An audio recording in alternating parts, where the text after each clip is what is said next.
ధర్మప్రభువు.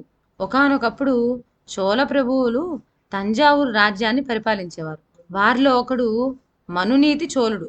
ఆయన పాలనలో ధర్మం నాలుగు పాదాల నడిచేది. మనుషులకే కాకుండా నోరులేని జంతువులకు కూడా ఆయన రాజ్యంలో న్యాయం దొరికేది. ఇటువంటి కీర్తి గడించిన మనువుకు లేక లేక ఒక్కగానొక్క కుమారుడు కలిగాడు. వానికి విధివిడంగుడు అని పేరు పెట్టి అల్లారుముద్దుగా పెంచుకోసాగారు. విధివిడంగుడు మంచి బుద్ధివంతుడు. తండ్రి వలనే అతను కూడా జీవకారణ్యం ముఖ్యమైన ఆదర్శంగా పెట్టుకున్నాడు. ఇలా ఉండగా ఒక రోజున విధివిడంగుడు దేవదర్శనానికి వెళ్ళవలనని తన రథంలో బయలుదేరాడు. రథం వెళ్తూ ఉండగా దురదృష్టవశాన ఒక చిన్నారి ఆవుదూడ గెంతుకుంటూ వచ్చి ఆ రథం చక్రాల కింద పడి వెంటనే చనిపోయింది. ఆవుదూడ అవస్థ కన్నులారా చూడగానే విధివిడంగుడు కొయ్యబారిపోయాడు. నోట మాట రాలేదు. కొంతసేపటికి అతను తేరుకొని, అయ్యో పరమేశ్వర, నీ దర్శనం చేసుకుందామని బయలుదేరడం ఏమిటి?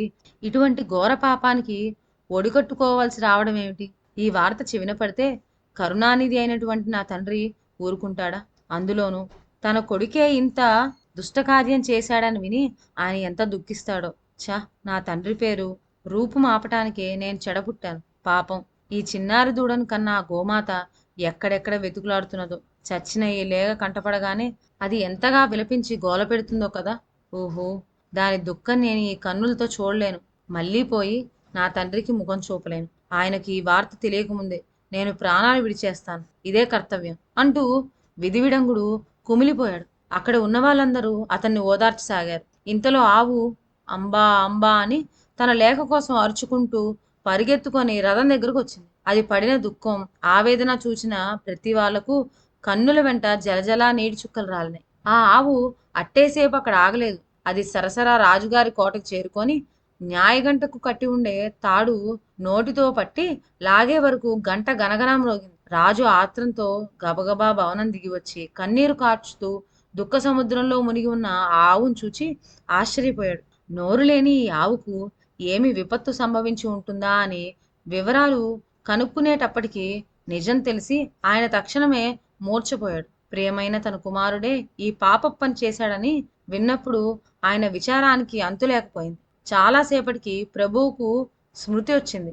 తరువాత ఆయన న్యాయం బాగా ఆలోచించి మంత్రితో, ప్రాణానికి బదులు మళ్ళీ ప్రాణం ఇవ్వటమే ధర్మం అని శాస్త్రాలు చెప్తున్నాయి కనుక ఏ రథం క్రిందనైతే ఆ ఆవు దూడ పడి చచ్చిపోయిందో ఆ రథం చక్రాలని శరీరం పైన దొర్లించి నా కుమారుని ప్రాణం తీయించవలసింది అని ఆజ్ఞాపించాడు. రాజు చేసిన ఈ ఉత్తర్వు వినగానే మంత్రి గుండె నీరైపోయింది.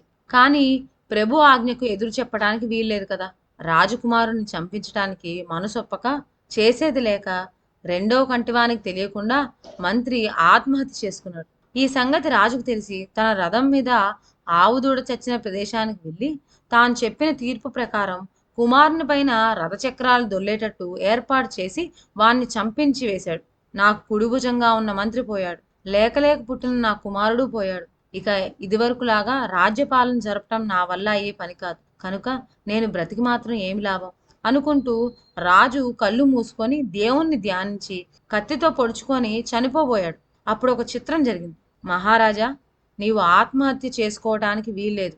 నీవు ధర్మ ప్రభువు అని, నీ రాజ్యంలో ధర్మం నాలుగు పాదాలు నడుస్తుందని, మానవులకు నోరు లేని మూగజీవాలకు ఒకే విధమైన న్యాయం దొరుకుతుందని కీర్తికాంత చెప్పగా విని నిన్ను పరీక్షించవచ్చిన ధర్మదేవతను నేను. నీవు పరీక్షకు నిలిచావు, సంతోషమైంది. ఈ పరీక్ష వల్ల నీ కీర్తి ఇంకా ఎక్కువగా వ్యాపించబోతున్నది. నీవు ఇదే విధంగా రాజ్యంలో ధర్మం నిలిపి ప్రజలకు శాంతి సౌఖ్యాలు కూర్చవలసింది అంటూ ఒక అశరీర వాక్కు వినిపించింది. రాజు ఆశ్చర్యభరితుడై కన్నులు విప్పేసరికల్లా ప్రాణ సమానుడైన తన కుమారుడు, మంత్రి కూడా బ్రతికొచ్చారు. రథం క్రింద పడిన ఆవుదూడ కూడా ధర్మదేవత అనుగ్రహం వల్ల బ్రతికి తల్లికి ఆనందం కలిగించింది. ఇదండి ఇవాళ కథ.